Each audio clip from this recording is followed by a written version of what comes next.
Shalom saudara-saudara yang terkasih dalam Tuhan Yesus Kristus. Renungan harian pada hari ini diambil dari Yoel pasal yang ke-1 ayat yang ke-1 sampai ke-12. Judul renungan kita pada hari ini adalah dari generasi ke generasi. Banyak orang tua yang menjalani kehidupan Kristen yang baik. Mereka rajin ke gereja, mendukung berbagai kegiatan pelayanan, serta berbuat baik pada banyak orang. Tetapi di sisi lain mereka membiarkan anak-anak mereka menjalani kehidupan yang sangat berbeda dengan apa yang mereka imani. Atas nama demokrasi dalam keluarga, mereka membiarkan anak-anak mereka mencari jalannya sendiri, asalkan tidak melakukan perbuatan kriminal. Mereka tidak mengajarkan tentang iman mereka kepada anak-anaknya. Di masa Nabi Yoel, wabah belalang mengerikan merusak negeri Israel sebagai tanda penghukuman dan murka Allah atas ketidaksetiaan mereka. Kawanan belalang itu memakan habis tanaman mereka, sehingga bencana kelaparan menimpa mereka. Namun sebenarnya Tuhan tidak menginginkan membinasakan mereka. Dia ingin mereka kembali kepadanya. Dia memerintahkan agar umatnya menceritakan kisah itu kepada anak-anak mereka.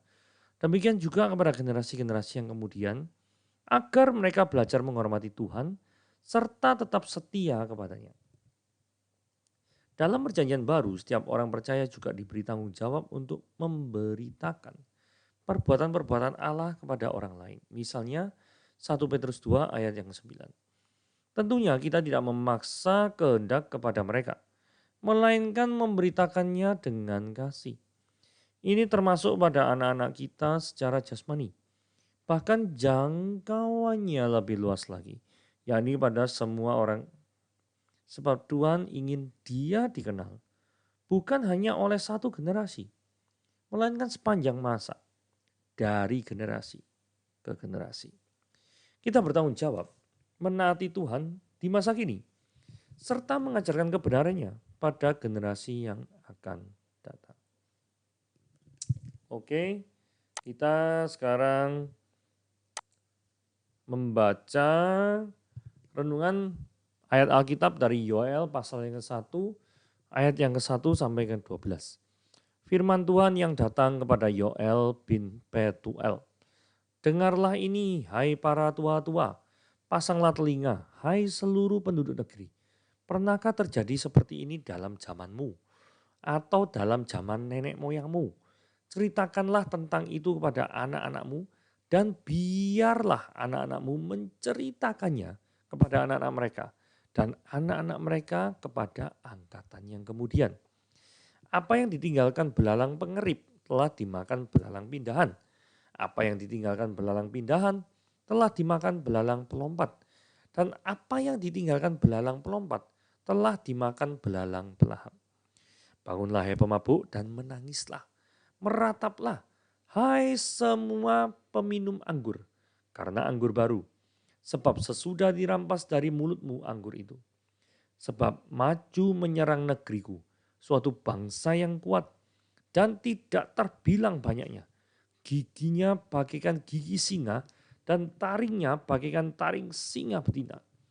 Telah dibuatnya pohon anggurku menjadi musnah dan pohon araku menjadi buntung. Dikelupasnya kulitnya sama sekali dan dilemparkannya sehingga carang-carangnya menjadi putih. Merataplah seperti anak dara yang berlilitan kain kapung karena mempelai kekasih masa mudanya. Korban sajian dan korban curahan sudah lenyap dari rumah Tuhan. Dan berkabunglah para imam, yakni pelayan-pelayan Tuhan. Ladang sudah musnah, tanah berkabung, sebab gandum sudah musnah. Buah anggur kering, minyak sudah menipis. Para petani menjadi malu, tukang-tukang kebun anggur meratap karena gandum dan karena jelai. Sebab sudah musnah panen ladang. Pohon anggur sudah kering dan pohon ara sudah merana. Pohon delima juga pohon korma dan pohon apel. Segala pohon di padang sudah mengering. Sungguh kegirangan melayu dari antara anak-anak manusia. Nah, pengenalan terlebih dahulu yaitu dugaan dari para ahli Nabi Yoel itu tinggal di Yerusalem, di mana penulisan ini akan jelas diperuntukkan untuk orang-orang Yahudi. Jadi Yoel kemungkinan adalah seorang nabi yang berada di bait Allah, seorang yang secara rutin menjadi pelayan Allah di kuil. Dengan dukungan latar belakang sejarah, kemungkinan buku ini ditulis antara abad 8 sampai abad 4 sebelum Masehi, di mana pada masa ini bait Allah mengalami kehancuran akibat kejahatan umat Israel terhadap Allah. Di dalam kitab Yoel tidak disebutkan tentang kerajaan Israel utara yang jatuh ke tangan Assyria pada tahun 722 sebelum Masehi, melainkan dialamatkan untuk Yehuda atau Israel Selatan. Nama lembah Yosafat dan Yerusalem disebutkan di dalam Yoel pasal yang ketiga, ayat yang ke-12 sampai dan ayat 16. Jadi kalau kita lihat Yoel pasal yang ketiga dikatakan ini, baiklah bangsa-bangsa bergerak dan maju ke lembah Yosafat. Yosafat ini Yehuda ya berarti ya. Kemudian ayat 16, Tuhan mengaum dari Sion, dari Yerusalem. Jadi Tuhan tuh ngaum dari Sion, dari Yerusalem. Ya, sehingga dari dua nama tempat ini dapat disimpulkan kelihatannya Nabi Yoel ini menulis kepada orang-orang di Yerusalem. Mari kita lanjutkan. Jadi kitab Nabi Yoel memiliki dua pokok yang menonjol. Jadi pokok yang pertama adalah bencana belalang yang terdapat di dalam Yoel pasal yang ke-1 ayat 2-7. Sedangkan pokok yang kedua adalah tentang hari Tuhan yang terdapat dalam Yoel pasal yang kedua ayat 28 sampai pasal 3 ayat 21. Dengarlah ini hai para tua-tua, pasanglah telinga hai seluruh penduduk negeri. Pernahkah terjadi seperti ini dalam zamanmu dan zaman nenek moyangmu? Jadi di sini Yoel tuh memperingatkan pada para tua-tua yang memiliki pengaruh di Yerusalem terhadap apa yang sedang terjadi saat itu. Kelihatannya memang suatu peristiwa besar terjadi di Yerusalem. Sehingga peristiwa tersebut dikategorikan sebagai ceritakanlah tentang peristiwa itu kepada anak-anakmu.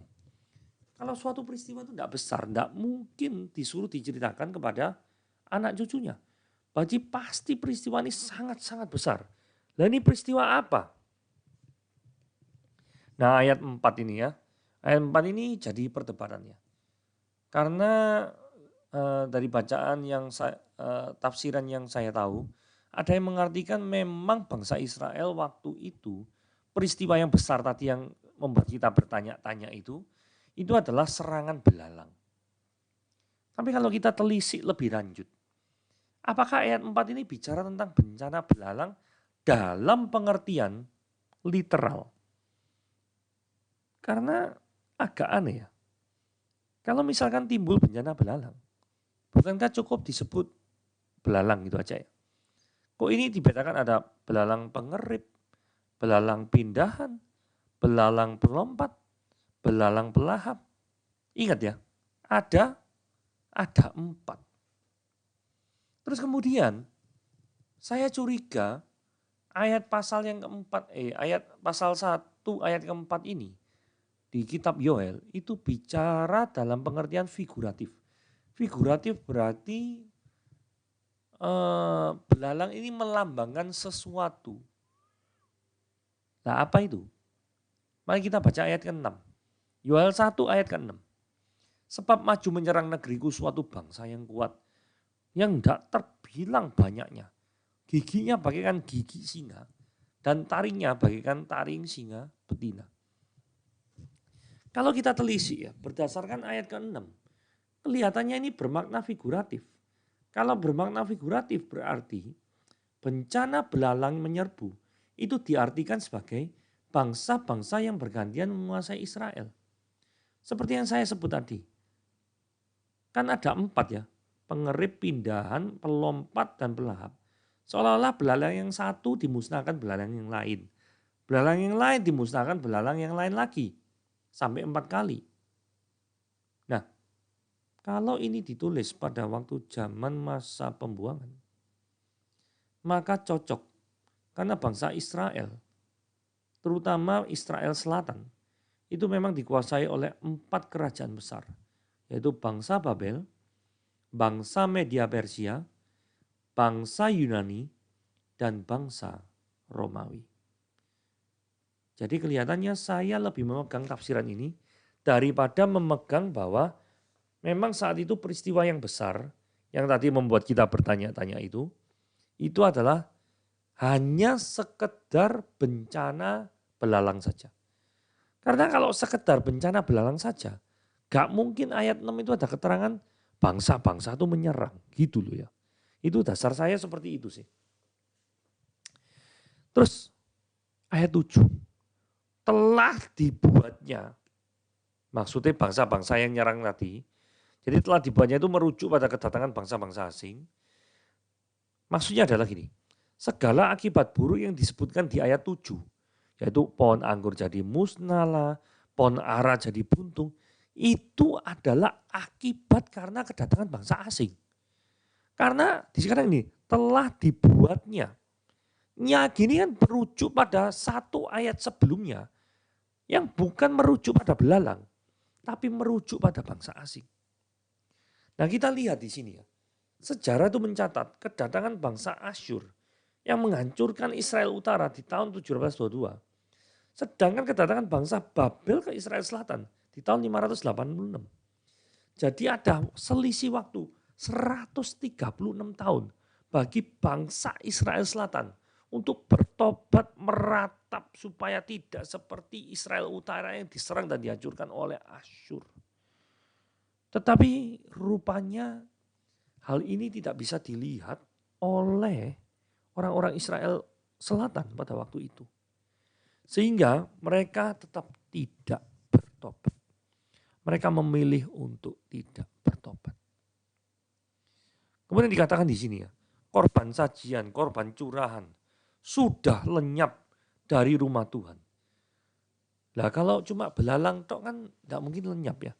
Nah fakta ini lenyap menunjukkan situasi bait suci yang sudah malfunction.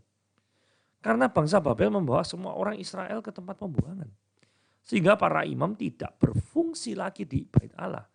Karena para imam mewakili siapa? Orang-orang Israelnya dibawa ke pembuangan. Sehingga kehilangan bait Allah bagi bangsa Israel.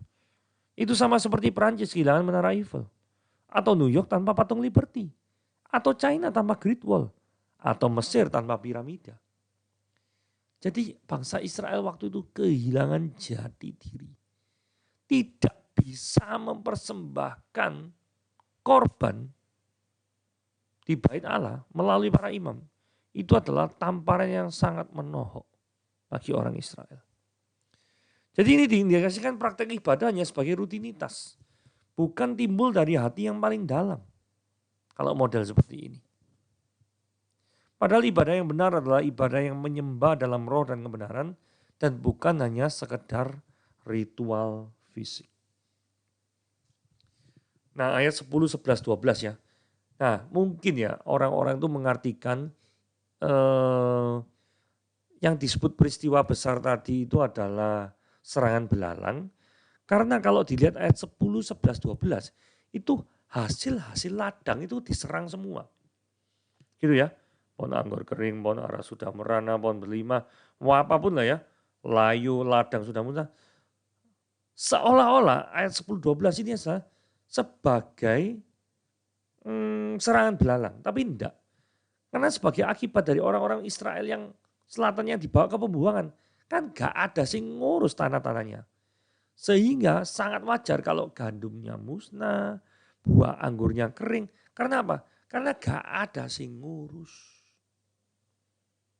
Nah, itu sebabnya di ayat yang ke-13 dikatakan, lilitkanlah kain kabung dan mengeluhlah hai para imam.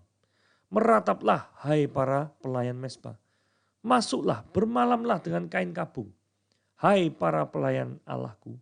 Sebab sudah ditahan dari rumah Allahmu.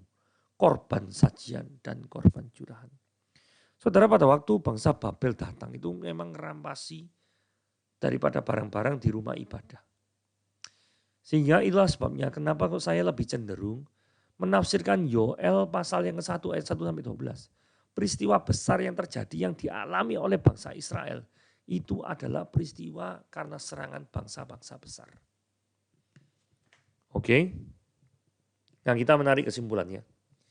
Ada suatu peristiwa besar yang bersifat traumatis yang Tuhan kerjakan dalam diri Anda atau orang lain. Yang peristiwa itu harus kita ceritakan turun-temurun. Supaya orang yang mendengarnya tidak mengalami lagi peristiwa yang begitu dahsyat itu. Contoh ya, cerita orang korupsi. Pertama kali enak, ngambil sedikit-sedikit, orang nggak tahu. Tapi yang namanya orang yang matanya hijau, gak terasa mulai ngambil tamaknya keluar. Tamaknya korupsi lagi dalam jumlah banyak. Korupsi terus. Sehingga akhirnya orang itu terjeblos, selisihnya timbulnya sangat-sangat banyak dan ketahuan. Sehingga ketika ketahuan maka yang terjadi adalah orang itu mengalami peristiwa traumatis. Yaitu apa? Reputasinya hancur. Orang tidak lagi menaruh kepercayaan kepada dia. Orang tidak lagi mempercayakan uang kepada dia. Maka yang terjadi adalah, ya sudah, karena tidak dipercaya uang, reputasi hancur. Reputasi hancur, maka yang terjadi adalah sulit bisa memulihkan nama baik. Seperti yang dialami oleh kisah Nobu dan Gisel. Pasti Nobu yang sudah punya kekasih katanya, ketika melihat kasus video tersebut pasti akan shock dan hubungan masih akan terganggu. Itu adalah peristiwa traumatis yang Tuhan berikan terhadap kehidupan Gisel, termasuk juga ke pasangan barunya yaitu Wijin. Yang gak ada waktu mengetahui pertama kali video tersebut. Dia pasti shock. Untungnya yang saya baca di Detik ya. Dia tidak marah-marah tapi mengambil waktu sejenak untuk berdoa kepada Tuhan di toilet. Ngambil waktu sendiri. Dan kemudian dia langsung mengajak bicara secara pribadi Gisel. Saudara, saya kira ini suatu sikap yang gentleman. Suatu sikap yang walaupun pahit, walaupun sangat-sangat menyesakan. Karena masih ada keraguan apakah mungkin nanti kalau saya meneruskan hubungan dengan dia, dia akan do the same thing again. Yes or no?